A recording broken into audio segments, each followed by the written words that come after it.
మనం ఇప్పుడు మన రాజమహేంద్రవరానికి ఒక ఐఏఎస్ నిచ్చిన రవికుమార్ పట్నాయక్, శ్రీమతి శారదా పట్నాయక్ వీరిని అడిగి అసలు వీళ్ళ ఫీలింగ్ ఎలా ఉంది అనేది తెలుసుకునే ప్రయత్నం చేద్దాం. సార్ నమస్తే పట్నాయక్ గారు. నమస్తే. అమ్మ నమస్తే అండి. మా నగరానికి ఒక ఐఏఎస్ నిచ్చారు. ఇది ఎంతో మంది తల్లిదండ్రులకి స్ఫూర్తిగా మేము భావిస్తున్నాం. మీ అభిప్రాయం ఏంటి? మీ ఫీలింగ్ ఎలా ఉంది మా ప్రేక్షకుల కోసం చెప్పండి పట్నాయక్ గారు. మా ఫీలింగ్ అంటే మా అబ్బాయి all India civil service examination 2022లో 33వ ర్యాంక్ సాధించడం అనేది చాలా మాకు ఆనందదాయకం. ఎందుకంటే ఈ తరుణ్ పట్నాయక్ లాస్ట్ ఇయర్ 2021లో కూడా 99th ర్యాంక్ సాధించి Indian audit and account service లో ఆయన జాయిన్ అవ్వడం జరిగింది. దాన్ని చేసుకున్న దాంతో అతను సాటిస్ఫై అవ్వకుండా 22లో కూడా ఈ సిఎస్సి 2022లో 33వ ర్యాంక్ సాధించి తన కోరికని ఐఏఎస్ అవ్వాలనే ఒక కోరికని తీర్చుకోవడం అనేది మేము మాటల్లో చెప్పలేని ఆనందాన్ని మేము పొందుతున్నాం. ఎందుకంటే యాజ్ ఏ పేరెంట్స్గా మాకు చిన్నప్పటి నుంచి వాడి కళ ఆడు 5వ తరగతి నుంచి తరుణ్ పట్నాయక్ ఎప్పుడు కూడా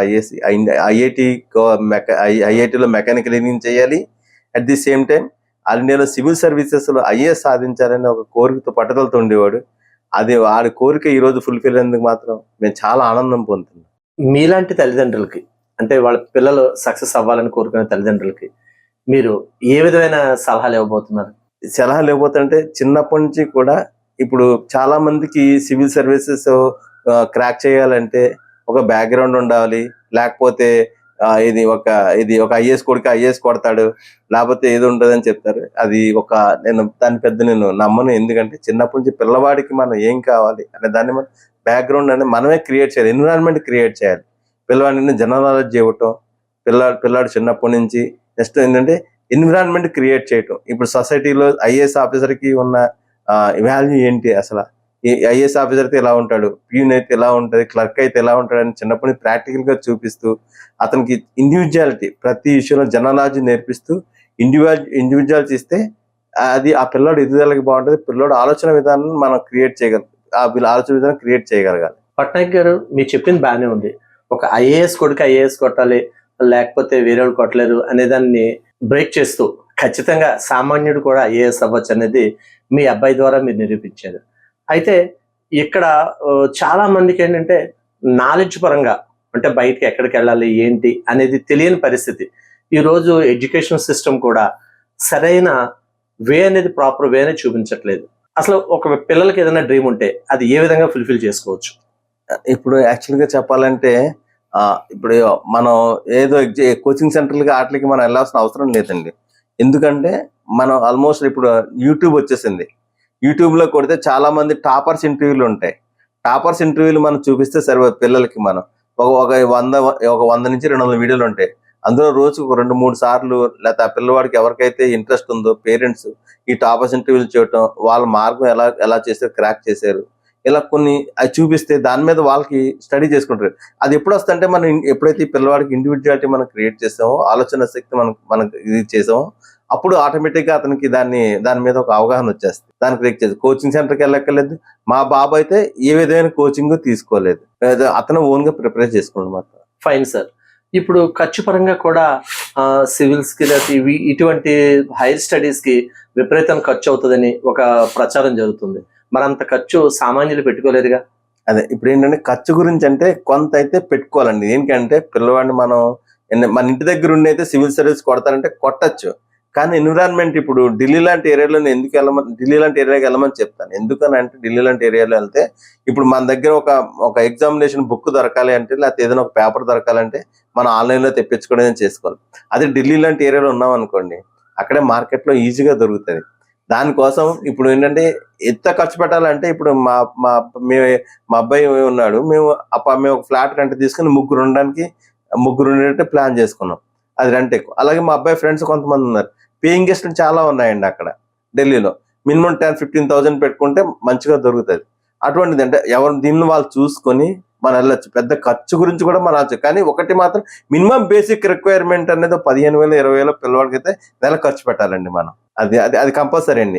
కోచింగ్ అయితే మీకు 1,50,000 మినిమం 10 months కోచింగ్కి 1,50,000 తీసుకుంటారండి. కోచింగ్ లేకుండా కొట్టచ్చు అన్నదానికి మా వాడు ఒక నిదర్శనం. ఇతను తీసుకుని మనం వేరే వాళ్ళు కూడా మనం చూస్ చేయొచ్చు ఏంటి అనేది మనం చెప్పొచ్చు. అదొకటి కోచింగ్ వచ్చి రాకుండా చేసుకోవచ్చు. 20,000 మినిమం అయితే పిల్లవాడికి అయితే ఖచ్చితంగా కావాలండి అక్కడ ఎవరైతే ఉన్నా. యావరేజ్ కూడా ఇప్పుడు ఉన్న యూనివర్సిటీస్ కూడా 20,000 అంటే పెద్దదేం కాదు.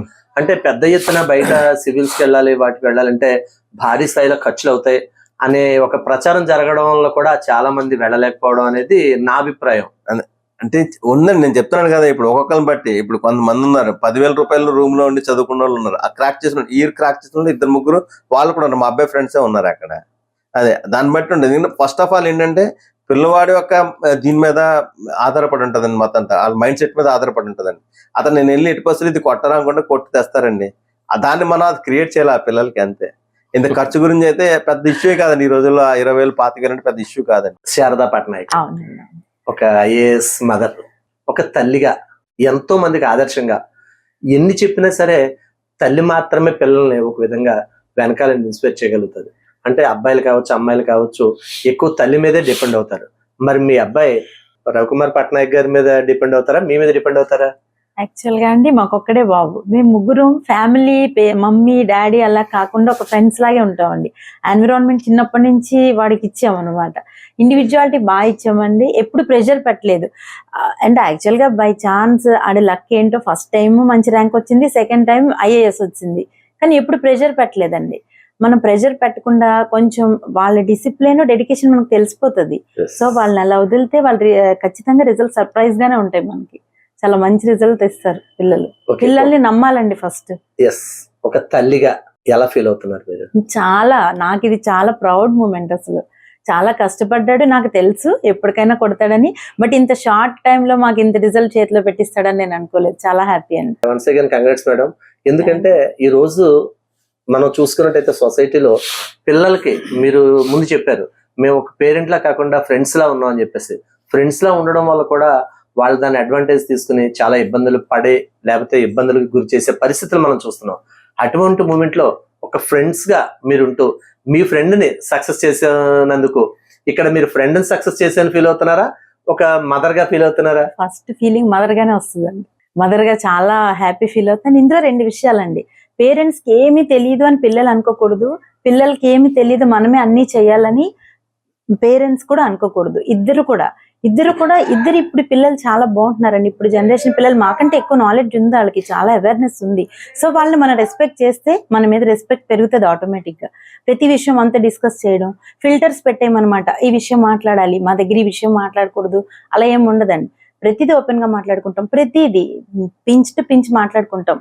అది వాడి సక్సెస్ కి మేము కారణం అలా అయ్యాం అనుకుంటున్నాం. వాడికి సెల్ఫ్ డిసిప్లిన్, డెడికేషన్ చాలా ఎక్కువ అండి. ఓకే మేడం, ఒక మదర్ గా మీ పిల్లల లాంటి పిల్లలు ఇంకా చాలా మంది పోటీ పరీక్షలు కావచ్చు, చాలా కష్టపడి వాళ్ళ నాన్న ఏదో కూలి పని చేసుకుంటుంటే, తల్లిదండ్రులు కూలి పని చేసుకుంటుంటే కూడా కష్టపడి చదువుకోవాలనే వాళ్ళు చాలా మంది ఉంటారు. అటువంటి వాళ్ళకి ఒక అమ్మగా మీరు ఇచ్చే సందేశం ఏంటి? పేరెంట్స్ కష్టం అర్థం చేసుకున్న పిల్లలు చాలా మంది ఉన్నారండి సొసైటీలో. నేనే చూస్తున్నాను చాలా మందిని. నిజంగా ఈ రంగంలోనే రాణించాలని ఏం లేదండి. వాళ్ళకి ఏది ఇష్టమైతే అది చేస్తారు ఖచ్చితంగా. పేరెంట్స్ సపోర్ట్ ఉందంటే ఖచ్చితంగా ఎక్కడికైనా వెళ్తారు. పేరెంట్స్ కష్టం అర్థం చేసుకోవట్లేదు అనేది పెద్ద మిత్. చాలా మంది పిల్లలు పేరెంట్స్ కి సపోర్ట్ ఉంటున్నారు. ఈవెన్ అమ్మాయిలండి ఈ ఏజ్ కి పెళ్లి చేసుకుని వెళ్ళిపోవాలని ఎవరు ఆలోచించట్లే. నేను బాగోవాలి, నా పేరెంట్స్ ని పైకి తీసుకురావాలి, నాకు సిబ్లింగ్స్ ఎవరన్నా నాకంటే చిన్నోళ్ళు ఉంటే వాళ్ళని మంచి పొజిషన్ లో తీసుకురావాలని. నేను ఇప్పుడు జనరేషన్ ఉన్న పిల్లలకి నిజంగా హ్యాట్స్ ఆఫ్ అండి. చాలా మంచి పిల్లలు ఉన్నారు. మనం ఒకళ్ళిద్దరిని తీసుకుని సొసైటీ పాడైపోతుందని అనుకోకర్లే, చాలా మంచి ఎగ్జాంపుల్సే చూపించవచ్చు. ఈవెన్ సోషల్ మీడియాలో కూడా మంచి మంచి ఎగ్జాంపుల్స్ వదిలేస్తారు. యాక్చువల్ గా పాడైపోతున్న వాటిని ఎక్కువ చూపించడంతో ఆ ఇంపాక్ట్ పడుతుందేమో అని నా ఒపీనియన్ అనమాట. చాలా గుడ్ ఎగ్జాంపుల్స్ ఉన్నాయి. అవన్నీ చూపిస్తే అటువైపు అట్రాక్ట్ అవుతారు పిల్లలు. ఫైనల్లీ మీ అబ్బాయికి మీరు ఎలాగో విషెస్ చెప్తారు, అది వేరే విషయం. మా ప్రేక్షకులు చూస్తుండగా మా ఛానల్ ద్వారా మీ హార్ట్ఫుల్ గా విషెస్ అంటే ఏం లేదండి, మీ అబ్బాయి మీకు అద్భుతం గిఫ్ట్ ఇచ్చాడు, మీరు కూడా తనకి అటువంటి ఎన్విరాన్మెంట్ అది క్రియేట్ చేసి ఒక గిఫ్ట్ అనేది ఇచ్చారు. ఇప్పుడు మీ ఫీలింగ్ అంటే ఏం లేదండి, ప్రతి తల్లిదండ్రులు మ్యాక్సిమం మా ఛానల్ చూసే తల్లిదండ్రులు చూసి అంటే మీరు మీ అబ్బాయితో మీ యొక్క హ్యాపీనెస్ మూమెంట్ ఎలా షేర్ చేసి మేము చూడలేదు. ఇప్పుడు మా యొక్క ప్రేక్షకులు కూడా చూడాలని తరుణ్, యు గాట్ ఇట్ రా, సాధించావు. We are very happy, you got it. Thank you madam. Thank you. నమస్తే అండి. నమస్తే.